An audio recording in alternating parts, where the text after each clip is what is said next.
Bonjour, tu écoutes Être libre, le podcast des créateurs atypiques, ces esprits qui sortent du lot, qui ne collent pas aux valeurs du monde actuel et qui veulent en bâtir un nouveau. Je m'appelle Vanessa, j'espère que tu vas bien. Nous sommes dimanche et je suis ravie de te retrouver aujourd'hui. On va faire un épisode posé, tranquille, qui va être un petit peu long, dense, mais extrêmement important et extrêmement transformateur pour toi dans ton quotidien, si tu comprends vraiment les messages que je vais te faire passer ici. Donc je t'invite à prendre de quoi te restaurer, boire un thé, un café, t'installer confortablement pour voyager avec moi pendant cet épisode. On va parler de briser ses chaînes, briser le masque de son conditionnement pour changer le monde. Alors, tu le sais, à chaque fois que je parle de changer le monde, je dis pas ça parce que je suis un clown ou parce que j'ai la prétention de vouloir changer le monde ou je sais pas quoi. C'est beaucoup plus subtil que ça et je vais t'expliquer tout ça dans cet épisode. Alors, je le dis assez régulièrement sur les réseaux sociaux, dans ma lettre privée, je ressens de plus en plus, davantage, quand je vois l'état dans lequel est le monde, dans lequel le monde est plongé en ce moment, je me dis qu'on peut pas rester comme ça sans rien faire. On ne peut pas rester comme ça sans rien dire, faire l'autruche et continuer à vivre sa vie, à vivre son business, à développer ses projets comme avant, comme si de rien n'était. Parce que le monde est en train de vivre un tournant qui est sans précédent. Et si tu es quelqu'un d'un petit peu observateur qui écoute, si tu as une sensibilité qui est développée comme la plupart des gens à qui je m'adresse, ça tu le sens en fait, tu sens ce que je suis en train de te raconter, même si tu comprends pas tout en fait de ce qui se passe à l'heure actuelle dans le monde, mais le monde vit un tournant qui est sans précédent.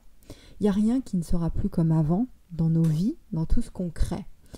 Et il y aura toujours, comme ça a toujours été d'ailleurs, ceux qui seront prêts pour ce nouveau monde qui est en train de s'ouvrir, et puis les autres qui eux souffriront. Et moi personnellement, je ne peux pas fermer les yeux face à ça, parce que c'est de ça là dont on parle. Donc si toi tu le peux, faire l'autruche et fermer les yeux, chapeau. Personnellement j'y arrive pas, mais je suis convaincue qu'on peut tous à notre échelle faire quelque chose pour changer justement les choses. Et je suis tombée récemment là sur une phrase, donc la citation disait que c'était de Jacques Brel, mais je sais pas si c'est de lui ou pas. C'était: la pire forme d'absurdité est d'accepter le monde tel qu'il est et de ne pas lutter pour un monde tel qu'il devrait être. Et c'est exactement ça. Le premier travail à faire, c'est un travail sur soi. Je répète, le premier travail à faire, c'est un travail sur soi. Donc il n'est pas question de changer le monde en faisant une révolution, ou en faisant des manifestations, ou en faisant je sais pas quoi, ou en se révoltant. On a vu où ça mène de faire ça. Ça mène à rien de solide finalement, à rien de durable. La vraie révolution, elle est en soi. La vraie révolution, elle est en soi. J'ai posté aussi cette phrase sur Instagram. Hier, j'étais intelligent et je voulais changer le monde. Aujourd'hui, je suis sage et je me change moi-même. Oui, parce que la révolution, elle est en soi. Alors je sais que c'est pas sexy, que la plupart des gens n'ont pas envie de se changer, ils n'ont pas envie d'entendre parler de ça. La plupart des gens veulent que ce soit les autres qui changent, que ce soit le gouvernement qui change, que ce soit le gouvernement qui fasse des choses pour eux ou pour elles. Mais la plupart des gens ne comprennent pas cette relation qu'il y a entre l'intérieur et l'extérieur, entre le fait de travailler sur soi, de faire un changement en soi, de changer sa perception des choses, afin de rayonner justement le positif à l'extérieur, afin d'élever son niveau d'énergie, tu vois, le niveau vibratoire du monde, et pour finalement faire bouger les choses. On n'a pas besoin que tout le monde prenne conscience de ça. Je sais que c'est pas sexy, c'est du charabia pour la plupart des gens, là, ce que je suis en train de raconter, mais on n'a pas besoin que tout le monde comprenne ça et prenne conscience de ça. On a besoin par contre d'atteindre une masse critique, on appelle ça comme ça, une masse critique, une quantité de gens suffisamment éveillés si tu veux, et conscients de tout ça pour que ça change, pour faire bouger les choses dans le monde. Donc ça c'est quand même le côté positif, c'est que tout le monde n'a pas besoin de comprendre ça. Par contre, toi qui m'écoutes, tu es sur ce chemin de l'éveil et tu comprends là ce que je suis en train de te dire. Donc c'est la raison pour laquelle c'est important, si tu es éveillé à tout ça, et si tu es prêt à entendre tout ça, d'éveiller les autres autour de toi aussi. Et que chacun de nous mette notre pierre à l'édifice pour essayer de faire comprendre ça et essayer de faire en sorte que les gens s'ouvrent à ça. Pour les plus sensibles d'entre nous, pour les plus éveillés, c'est le moment justement de mettre ta sensibilité dans le monde. C'est le moment de mettre ta sensibilité dans le monde parce qu'il n'est plus le temps là de jouer petit. C'est fini tout ça. Donc apporter de la vérité, apporter de la sensibilité à ce monde. Et si tu es sur dans ce processus de changement, dans ce processus d'éveil, et si tu construis actuellement ta vie, tes projets en sur-mesure, eh bien tu le sais qu'il n'est plus le temps de jouer petit. Tu sais qu'il est important d'apporter de la vérité, de la sensibilité à ce monde. Parce que ça part vraiment en couille, ce monde, comme dirait l'autre. Donc je l'ai dit par mail, je l'ai dit sur Insta, au lieu de s'enfermer, de rester comme ça dans ses peurs, tu sais, la peur de la crise, la peur du virus, etc., mais il est préférable plutôt de s'ouvrir au monde et d'y mettre ton empreinte. Parce que c'est le moment là, c'est les plus grandes crises, d'ailleurs c'est dans les plus grandes crises qu'on trouve les ressources en nous et qu'on trouve la force pour le changement. Et dans nos vies quotidiennes, dans notre business, c'est la même chose. L'authenticité, le juste, le vrai, le sensible, le cœur, le partage, la transmission, le sourire, c'est ça maintenant qui fonctionne et c'est ça maintenant qu'il faut faire. Même dans le business, j'en parlais ça aussi, on va plus vendre maintenant comme on faisait avant, tu vois, on fait plus du marketing agressif, sans âme, sans cœur. Cette époque du marketing comme ça est complètement révolue. C'est terminé maintenant, c'est l'authenticité, c'est le partage. Et les gens viendront à toi dans ton activité parce que tu leur partages des choses qui leur parlent, parce que tu mets ta sensibilité et tu touches le cœur de ces gens-là. Et toi qui me suis, tu as tout ça, tu as cette sensibilité-là. Donc à un moment donné, il faut arrêter de réfléchir, il faut foncer, il faut créer, il faut faire les choses en fait. Il faut apporter ta sensibilité dans le monde. Une chose aussi importante avant de passer vraiment à un exercice concret pour casser ce conditionnement, ces croyances limitantes. Arrête de croire tout ce qui est dit à l'extérieur. La télévision, les médias, etc. Parce que ça bouffe ton focus, ça bouffe ton énergie. Et tout ça, c'est du bruit. Moi, j'appelle ça du bullshit. Tu sais, alors, en ce moment, les médias, la télé, tout ce qu'on voit à l'extérieur, c'est un mélange à la fois de mensonges et à la fois de vérité. Et quand il y a et ce mélange de mensonges et de vérité, ça crée une sorte de méli-mélo. Ça crée de la confusion dans l'esprit des gens. Et la confusion empêche les gens de réfléchir pleinement, de garder leur esprit critique, et ça les garde dans la peur, notamment la peur du virus, parce qu'on est actuellement dans cette crise sanitaire qui est d'ailleurs plus une crise économique, une crise d'ailleurs spirituelle plus qu'autre chose. Mais bon, et ça laisse les gens dans leur peur, ça les empêche de bouger, d'exprimer vraiment qui ils sont, d'exprimer leur opinion, leur voix au quotidien, et ça c'est un danger. Et c'est le danger aujourd'hui de ce qui se passe dans les médias, il est là. C'est que ça t'empêche d'être vraiment toi, ça crée une confusion, et le danger des médias est là aujourd'hui. Je suis pas censée t'apprendre d'ailleurs que les médias sont financés et appartiennent à une catégorie de personnes qui est bien précise, qui ont des intérêts qui ne sont pas les tiens, à 100% en tout cas, et leur travail c'est d'orienter la pensée du monde. Donc quand ils le savent très bien, ils connaissent le cerveau humain, ils savent très bien tout ça, ils savent très bien que la plupart des gens sont scotchés devant leur télé et la plupart des gens croient comme le messie tout ce qui est dit au journal télévisé. Donc ils savent très bien que c'est très facile d'orienter la pensée des gens, donc ils vont orienter les informations, ce qu'on te dit au journal télévisé, dans une direction précise, et la direction qu'ils ont envie que tu prennes tout simplement. Ils te donnent des informations qu'ils veulent que tu crois. Voilà, c'est ça, ils orientent la pensée, donc c'est ce qu'on appelle aussi de la propagande. Donc il n'y a pas besoin d'être Einstein pour comprendre ça, d'avoir le cerveau d'Einstein, d'un génie, d'où l'intérêt d'apprendre à penser par soi-même, d'élever sa conscience sur ça, et de faire ce travail, d'ailleurs qu'on fait ensemble, reprendre notre indépendance de pensée, reprendre notre indépendance intellectuelle pour être libre, d'accord, pour se libérer de tout ça. Donc wake up, je le dis, pose ton empreinte, essaie de comprendre tout ça. Rapidement, comment faire ce travail justement de briser ses chaînes et son conditionnement. Pourquoi d'ailleurs briser ses chaînes, son conditionnement ? Pour être vraiment soi. D'accord ? Pour rayonner qui tu es vraiment dans le monde, il faut déjà faire un travail intérieur, un voyage intérieur qui est profond, qui peut prendre du temps pour te libérer de tes chaînes et pour pouvoir rayonner pleinement qui tu es dans le monde, prendre ta place. D'accord ? Donc, pour être vraiment soi, justement, et rayonner qui tu es, ta mission dans le monde, tes dons, tes talents dans le monde de façon fluide, eh bien il faut te détacher. Alors j'aime pas les il faut, tu as besoin de te détacher de tes blessures justement et de tes masques, tu as tous ces masques qu'on porte au quotidien. Et en faisant ça, eh bien tu vas trouver ta place. En tout cas, tu vas retrouver ta place dans le monde, tu vas retrouver ton pouvoir créateur, ta puissance véritable en fait. Et là, tu pourras prendre ta place pleinement. Là, tu pourras développer une activité, si tu développes une activité, un business, et attirer à toi les gens, les clients, de façon fluide, sans forcer. Parce que tu auras pris ta place et tu te seras détaché de tout ça. On va faire un exercice ensemble, mais avant, le monde, il est ce qu'il est parce que les gens, les gens qui le peuplent, ce monde-là, ne sont pas à la bonne place. Il n'y a pas de mauvaises personnes sur Terre, il y a juste des gens à la mauvaise place. Il y a juste des gens qui sont remplis de souffrance, qui sont remplis de haine, qui sont remplis de peur et qui sont remplis de colère. D'accord ? Et les médias nourrissent ça. C'est pour ça que c'est dangereux. Et de ton côté à toi, pour travailler dessus et te libérer de tout ça, je vais te proposer justement cet exercice. Il y a tellement d'exercices à faire, il y a tellement de choses à dire là-dessus, que l'épisode, si on en parle pendant des heures, il durerait des heures. Donc là, on va parler d'un exercice.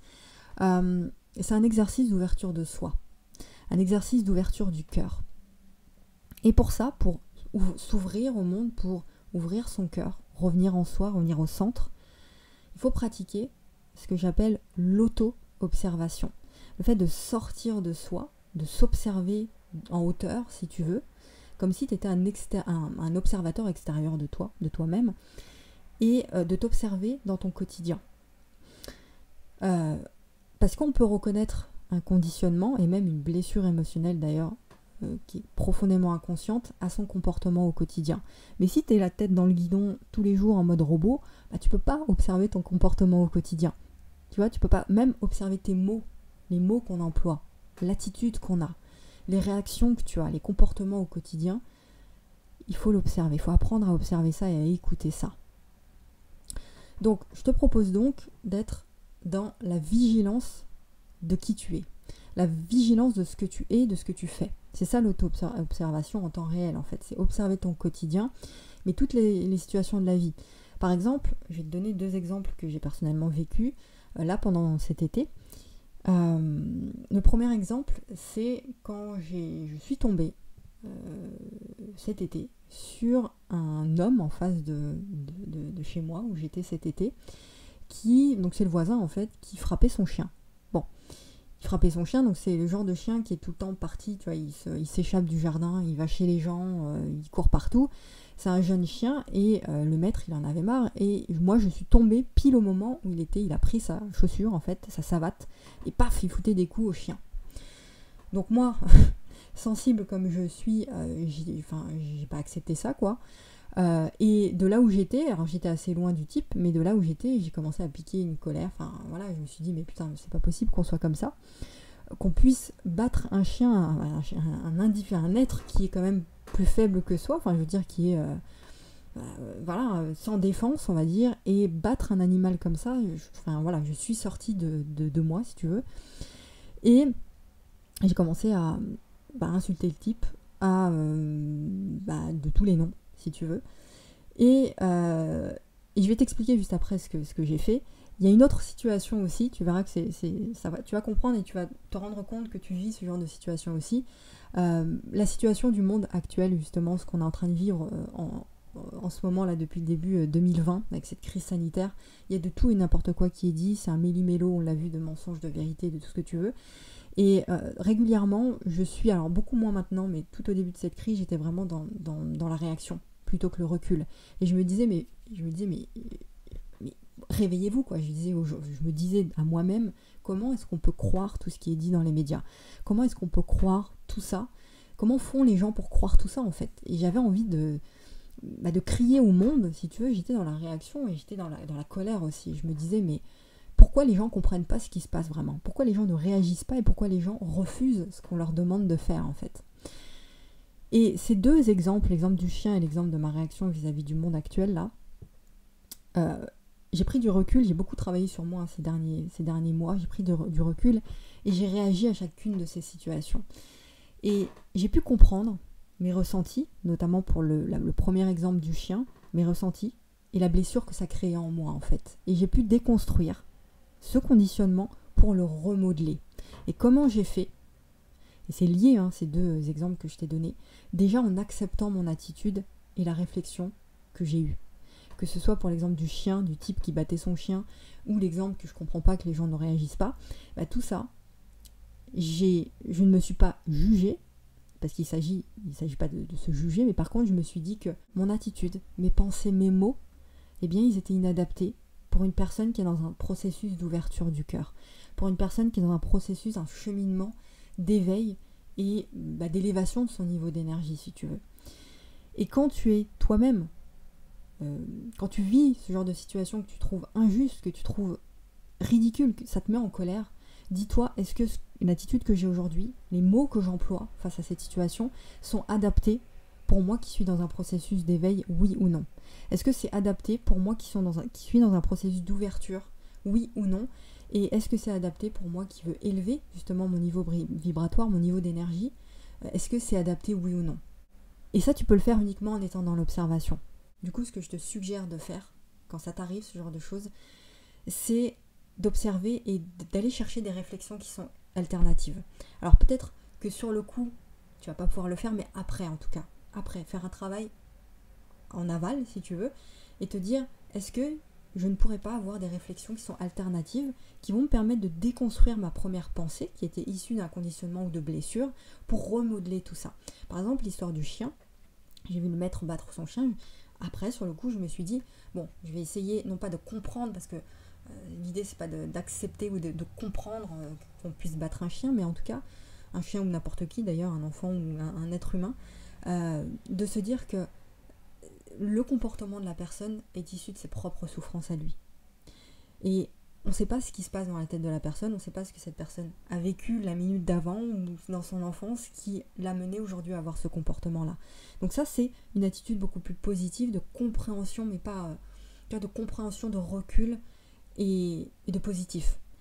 Et là, les vibrations sont tout de suite différentes et là, tu es dans une attitude d'ouverture. Donc en observant comme ça, en t'auto-observant, tu peux comprendre que pour une même situation, avec les mêmes acteurs et le même observateur, c'est-à-dire toi, tu peux avoir une multitude d'interprétations et de vérités. Et l'idée ici, c'est de ne pas trouver la plus probable, tu vois, la vérité ou je sais pas quoi, mais seulement de te brancher, toi, de brancher ton être sur l'interprétation qui va engendrer des pensées positives et qui va être dans l'ouverture. J'espère que tu comprends ça. Et peu importe la situation extérieure qui est en train de se jouer, toi, tu as la capacité de brancher ton être, tes pensées, ton attitude, ton comportement sur des fréquences vibratoires qui sont positives, sur un niveau d'énergie qui est plus élevé, sur l'ouverture. Et tu peux faire cet exercice qui est vraiment puissant et révélateur pour toutes les situations de la vie courante que tu vis en fait. Tu peux même apprendre à voir chez les autres et chez toi-même aussi ce que eux n'arrivent pas à voir. Tu peux réussir en te mettant en mode observateur et écoute à voir les blessures émotionnelles des gens, à voir le masque des gens. Tu remarques que derrière un sourire qui est radieux, derrière ce que peuvent montrer les gens de positif, il y a beaucoup de personnes qui cachent en réalité un masque de tristesse. C'est la plupart des gens, je dis beaucoup, mais c'est la plupart d'entre nous.